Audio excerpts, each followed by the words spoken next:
the bread, and forgive us our trespasses, as we forgive those who trespass against us. And lead us not into temptation, but deliver us from evil. Amen. Father, the Son, and the Holy Spirit. Amen.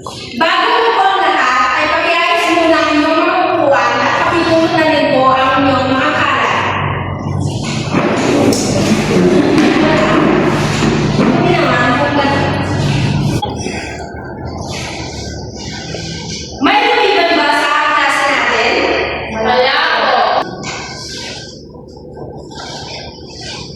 Wala namang lumiban sa ating klase ngayon, so ipapakita ko kung ano ang mga tuntunin na dapat sundin sa loob ng klase.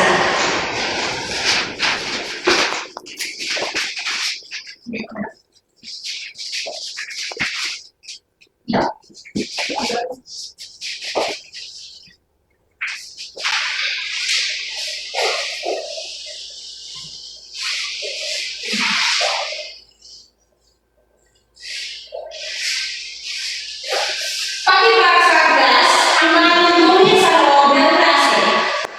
Pumasok sa tamang oras at palaging dumalo sa klase. Tumahimik sa oras ng klase at iwasan ang pagkikipag-usap sa kabagi. Itaas ang kamay kung may katanungan at kung nais sumagot. Mauupo ng maayos at iwasan ang pagtayo kung hindi kinakailangan. Ipaalam agad sa guro kung nilibang sa klase dahil sa hindi inaasahang kadahilan. Respetuhin ang bawat isa at iwasan ang pagmumuli.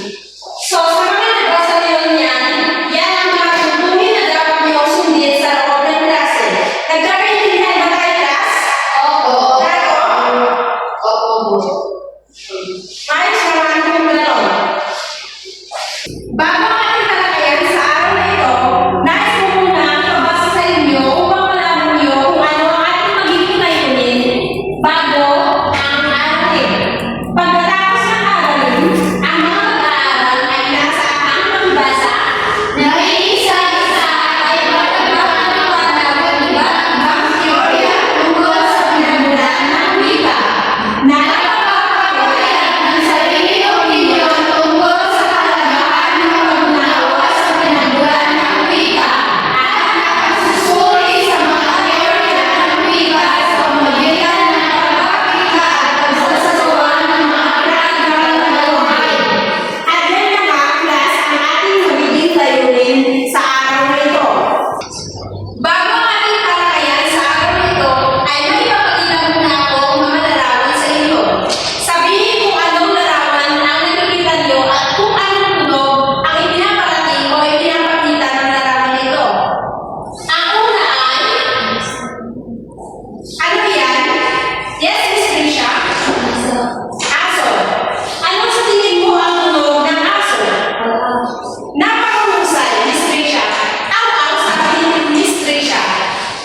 Ang sunod naman ay, anong larawan ang nasa ikalawang numero? Class? Yes, Miss Emma? Emoji na tumatawa. Sa emoji na tumatawa, tama. Paano ang tunog ang ginagawa ng isang tao o isang emoji na tumatawa?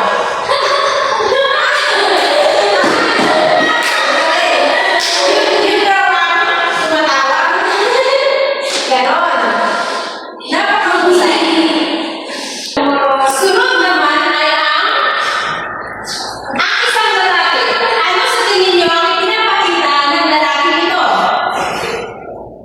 Yes, Miss Glyza? Nasasaktan. Nasasaktan. Ano sa tingin mo kung ikaw ay nasasaktan, anong tunog o ano yung pakiramdam na nasasaktan? Yung pakiramdam? Iyak. Umiiyak? Umiiyak yan? Pwede naman, umiiyak yan. Yes, Miss Emma? Base po sa nakikita ko sa larawan, yung kanya po is nasaktan kaya siguro napasigaw po. Kaya aray. Tama, Miss Emma. Sabi ni Miss Emma na ang lalaki ito raw ay nasaktan. Kaya hindi niya nang ginagawa. Siyempre, minsan sa atin, di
Karena ginagamit upang batihan ng tinatapos.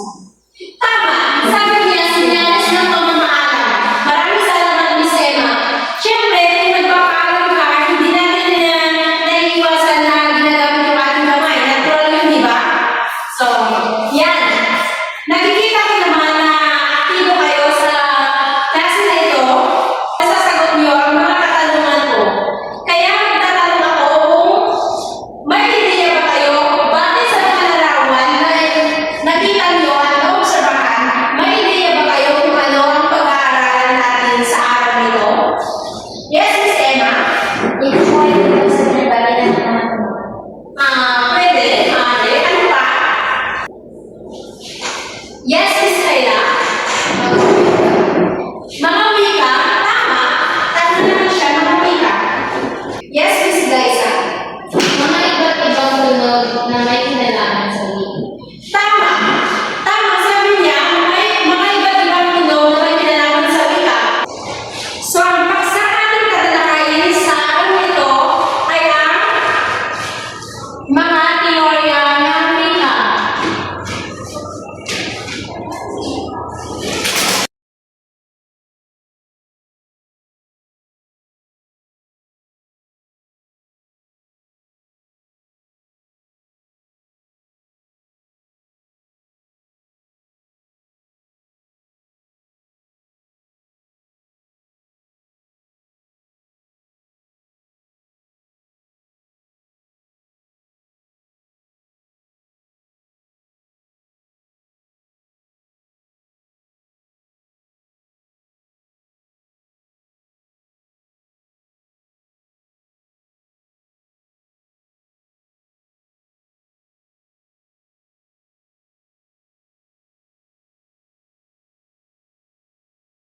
Okay? So ito ang paksa ating tatalakayin sa araw nito. Ito ang mga teorya ng wika. Pakibasa. Teorya ng Babel. Teorya ng Babel. Teorya ng Kubo. Teorya ng Damdean. Teorya ng Siso. Teorya ng Dindo. Teorya ng Yoheo. Teorya ng Tata. Teorya ng Hamba. Teorya ng Liu. Teorya ng Kubo. Teorya ng Babelaki. Teorya ng Posus. Teorya ng Teorika. At yan naman ang mga teorya ng wika. May idea ba kayo kung saan nagmula ang wika o kung ano ang mga iba't ibang teorya sa pinagmulan ng wika? Kung sa ganun ay mag-focus kayo, makinig at matuto at ating talakayin kung ano nga ba mga iba't ibang teorya sa pinagmulan ng wika. So, ang unang teorya na ating tatalakayin ay ang teorya ng bawal. Class, pakibasa. Ayon sa teorya nito, maaaring ang wika ng tao ay wala sa mga bagay at sa mga lunang likas. So, sinasabi sa teorya ng bawal na nalilikha raw ang tunog mula sa hayop. Nalilikha ang tunog na mula sa kalikasan. Ito ang tunog na natural. So, kapag natural na tunog, ito yung tinatawag na teorya ng bawal. Kapag tunog na ginawa ng mga hayop o tunog na ginawa ng anumang kalikasan, yun yung teorya ng bawal. Sunod naman ay ang teorya ng Babel. Ito rin ay tinatawag na teoryang biblikal. Ayon sa Kabanata 11 ng Aklat ng Genesis ng lumang tipan ng Biblia, ay isang malaking toreng itinayo sa lungsod ng Babel. Sinasabi ng buong lupa ay isang wika. Naniniwala ang teoryang biblikal na isa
Sunod naman ay ang teoryang kuku. Ayon sa teoryang ito, hindi sinasadya ay nakabulala sila bunga ng mga masisiting damdamin tulad ng sakit, tuwa, sarap, kalungkutan, takot, pagkabigla at iba pa. Tinutukoy ito sa teoryang kuku sa mga paggamit ng ating mga bibig. Ito ay galing sa mga dalang emosyon na hindi natin sinasadya tulad ng tuwa, sakit, sarap, kalungkutan at iba pa na gaya ng halimbawa, kung si Grace ay nanalo ng loto, pagtingin sa kanyang cellphone, di ba kung yung may surpresa na nakita niya sa kanyang cellphone, nanalo siya ng loto, syempre hindi natin sinasadya, hindi natin nararamdaman na bigla tayong natutuwa. Di ba? Bigla tayong, minsan na bigla tayong tumatalon. Yan ang isang halimbawa ng kuku. Isa pang halimbawa ng teorya ng kuku ay kung nakikinig ka sa inyong jowa. Di ba minsan hindi natin napapaglalas, hindi natin sinasadya yung mga damdamin natin. Minsan pa, kapag may katabi ka ay hindi mo napipigilan magkurot. Hindi mo ba? Kasi, ganon. Yan yung halimbawa ng teorya ng kuku.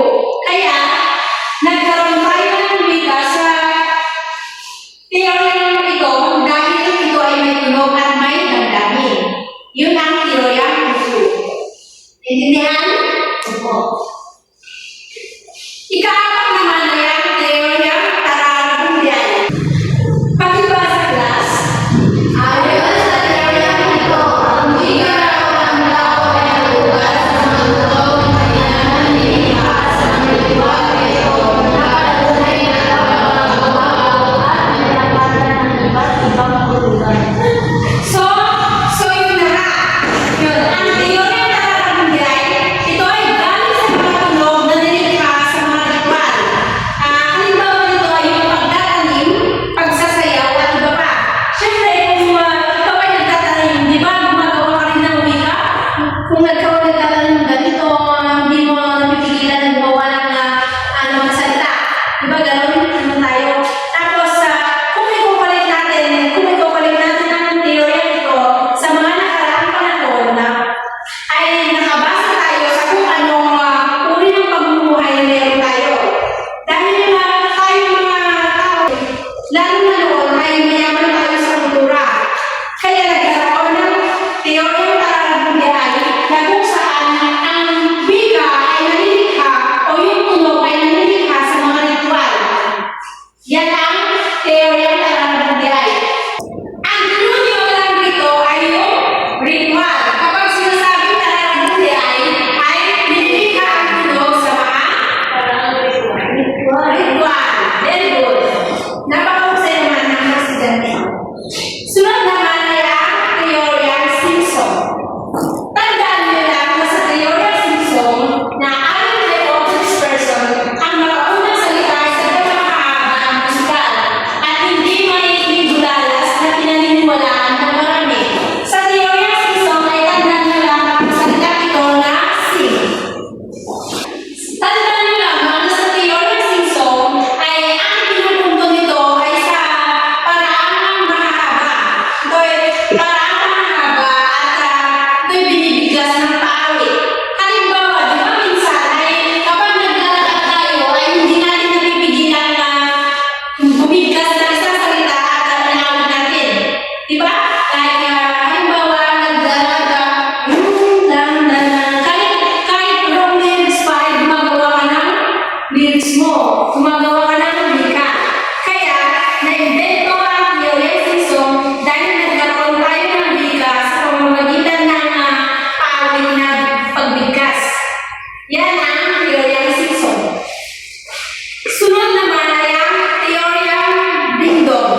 Bindo, ang teoryang Bindo ay may sariling tunog lamang.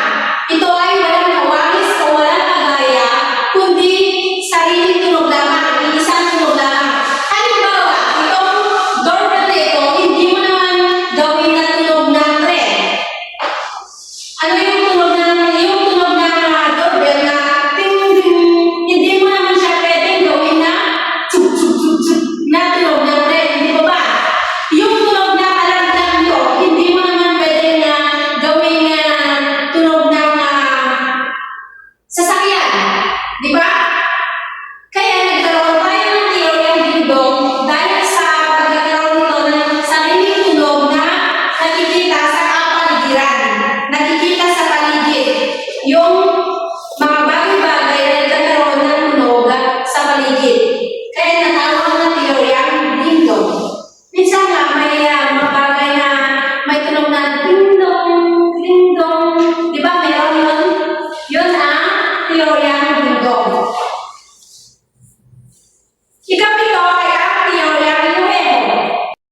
Sa teoryang Nuevo naman ay pinaniniwalaan ng linguistang Elias Bayanon sa Bedel sa taong 2003 na ang tao ay natutong magsalita bunga ng balo ng kanyang versal physical. So sinasabi sa teoryang ito na siya'y naniniwala na ikaw ay nag-versa raw. Inilakad mo ang iyong versa physical at nagkaroon ka ng sarili mong tunog. Halimbawa, di ba kapag nagja-jogging ka o kung nakikita nyo ang mga larawan nito, may physical na animal na nakikita, di ba dito? May physical na animal. Halimbawa, kapag nagja-jogging ka, syempre, kung napapagod ka, hindi mo napipigilan na may tunog na ginagawa kung pagod ka. Yun. Kapag nagtatrabaho ka rin ng ibang mga bagay, hindi mo napipigilan magkaroon ng tunog. Kaya, sa teorya ng Nuevo, ay ikaw ay nagversa para magkaroon ng tunog at sa kawika. Yun ang teorya ng Nuevo. Tandaan nyo lang, sa Nuevo ay yung versa physical ang inilakad nyo. Sunod naman ay ang teorya ng Tata. Pag-iba sa class kung ano ang teorya ng Tata. Ayon naman sa teoryang ito, ang bukas o galaw ng kamay ng tao na kanyang ginagawa sa bawat partikular na okasyon ay ginagaya ng dila at naging sanhi ng pagkatuto ng taong lumikha ng tunog at kalaunay nagsalita.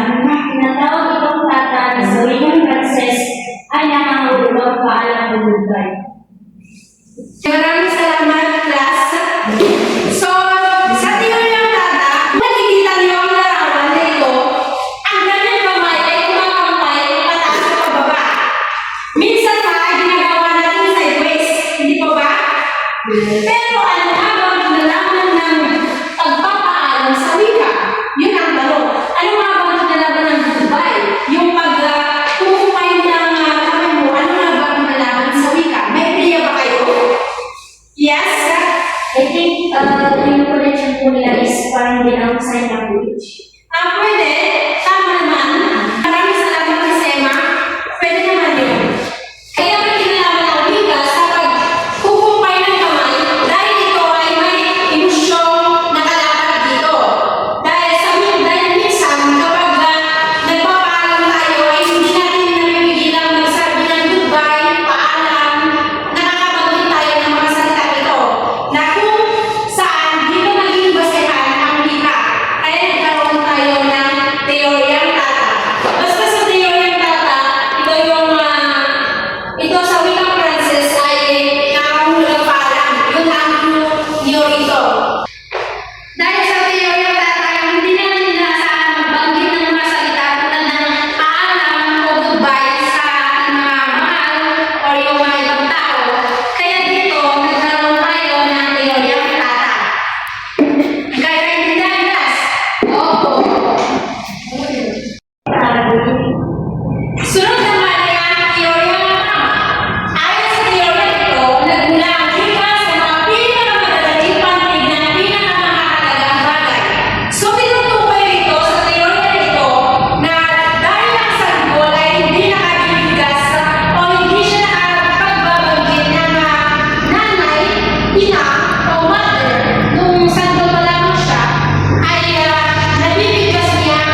Yan.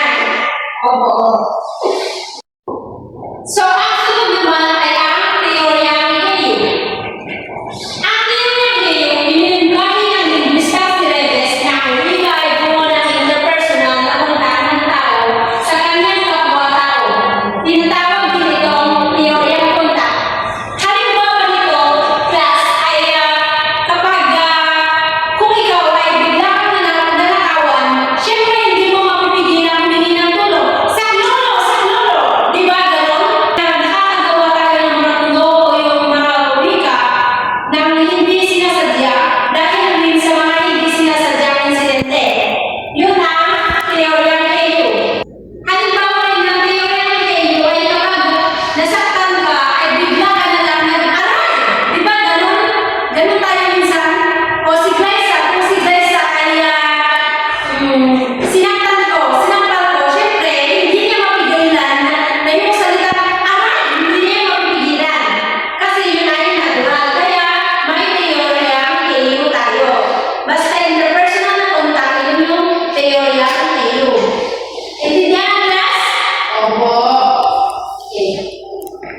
Sumunod naman ay ang teorya ng Kuku. Sa teorya ng Kuku, ang wika ay nagmula sa mga tunog na nalilikha ng mga sanggol. Ang mga tunog daw nito ay ginaya ng mga matatanda bilang pagpapangalan sa mga bagay-bagay sa paligid. Balikan natin yung child and adolescent learning principles na ang bata, sinasabi na ang bata ay replicator o duplicator. Ibig sabihin, ang mga bata ay sila ay magagaya. Yung mga bata ay kung ano yung nakikita nila na ipinapakita ng kanilang lalo na yung kanilang mga caregivers, yung kanilang mga magulang. Kung ano yung kanilang nakikita ay ginagaya nila. Yun ang teorya ng Kuku. Basta teorya ng Kuku ay kung ano nakikita ng bata, siya rin yun rin yung ginagaya. Naintindihan? Yes, ma'am. Yun ang teorya ng Kuku. Sunod naman ay ang teorya ng Babel-Laki. Pakibasa. Ayon sa teorya ng ito, ang wika ay nagmula sa mga walang hulugang mula sa nasaktan. Itong teorya ng Babel-Laki, sa salitang Babel, ito ay bumubula. Parang chismakos lang yan. Nag-chinismis ka ng salitang walang hulugan. Nagsasalita ka nakikipag-chismisan ka sa inyong mga katabi ng isang bagay na walang kahulugan. Isang wika na walang kahulugan. Yun ang yung teorya ng Babel-Laki. Halimbawa, yung sinabi mo, sabi mo lang. Ano ibig sabihin nun? Diba? Parang walang kahulugang bulalas ng isang tao, yung bibig mo. Yun ang teorya ng Babel-Laki. Kung nakikita niyo ang mga emoji na yan ang halimbawa ng teorya ng Babel-Laki. Sunod naman ay ang teorya ng Hocus-Pocus. Pakibasa class kung ano ang teorya ng Hocus-Pocus. Ayon kay Paul 2003, maaaring ang mga taliman ng wika ay tulad ng pinalinan ng mga matika o reliyosong aspeto ng pamumuhay ng ating mga ninuno. Naroon na si Nooy, tinawag ng mga unang tao ang hayop sa pamamagitan ng mga nagkatunog na tawag ay naging pangalan ng bawat hayop. So, dito sa teorya ng Hocus-Pocus, naniniwala siya na ang wika raw ay parang isang mahikal. Inihalin tulad rin ni Bowling na ang wika ay parang isang mahikal. Halimbawa, syempre kung minsan sa atin ay hindi natin mapipigilan magsalita kung ano-ano ang wika na meron tayo. Hindi natin mapigilan gumawa ng tunog na parang isang mahikal. Hindi po ba? Hindi po ba? Class? Yan. Kaya nagkaroon tayo ng teorya ng Hocus-Pocus dahil ang wika ay parang isang mahikal. At ang sunod ay ang teorya Eureka. Sa teorya ng Eureka, sadyang inimbento ang wika ayon sa teorya ito. Maaari raw na ang ating mga ninuno ay may ideya ng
teorya ng bindong.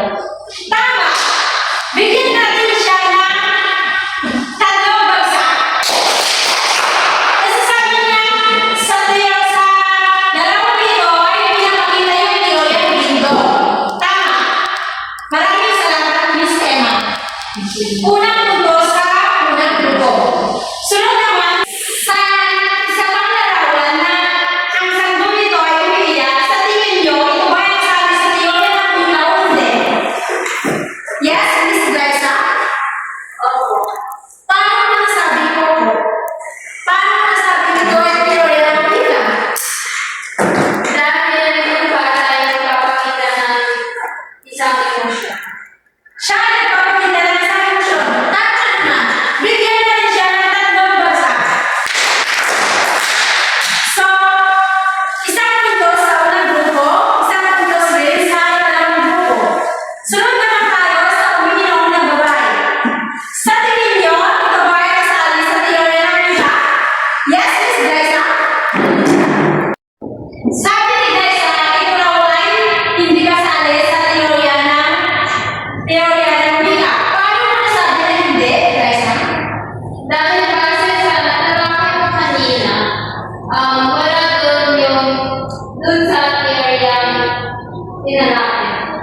Tama. Kaya ang teorya nito ay walang pinalaman sa teorya ating tinalakay dahil siya lang ay umiinom eh. Wala siyang umiinom lang siya ng tubig. Yan yung pinapakita ng dalawa rito. Yan.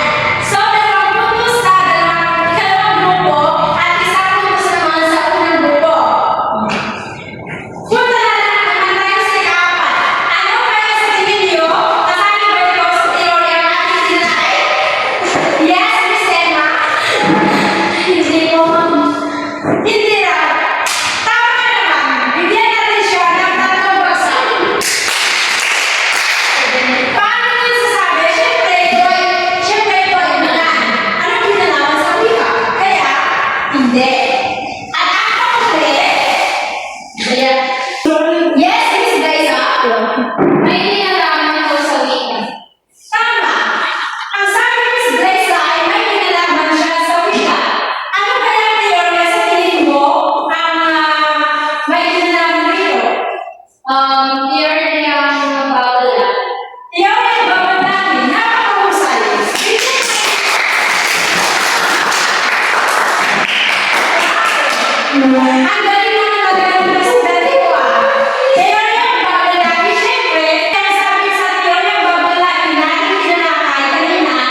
Teoryang henyo? Teoryang buko? O teoryang bawal?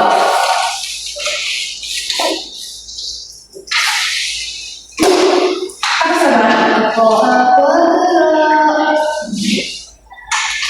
Pagsama-samahin ng mga papel at pasa sa harapan mula sa kaliwa.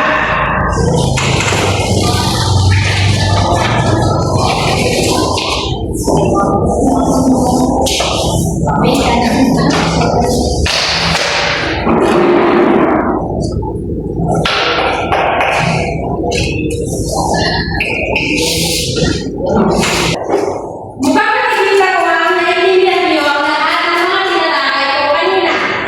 At ito ang inyong mga takdang aralin. Sagutan ng mga sunod-sunod na tanong ang isulat nito sa sagutang papel.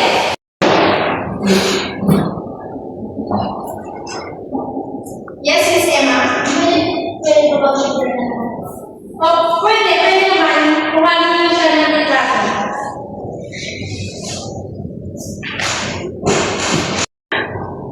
At nakikita ko ang naiintindihan niyo ang mga pinalakay ko kanina. Nakikita ko ang inyong mga operasyon. Maraming salamat at sa ulitin. Maaari tayo tumayo para manalangin. Then the Father, the Son, and the Holy Spirit. Amen.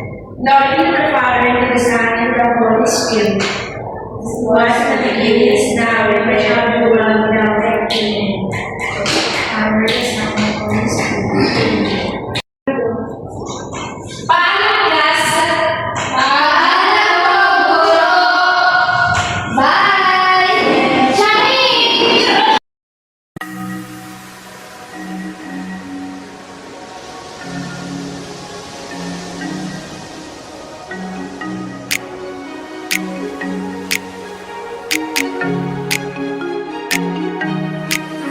Thank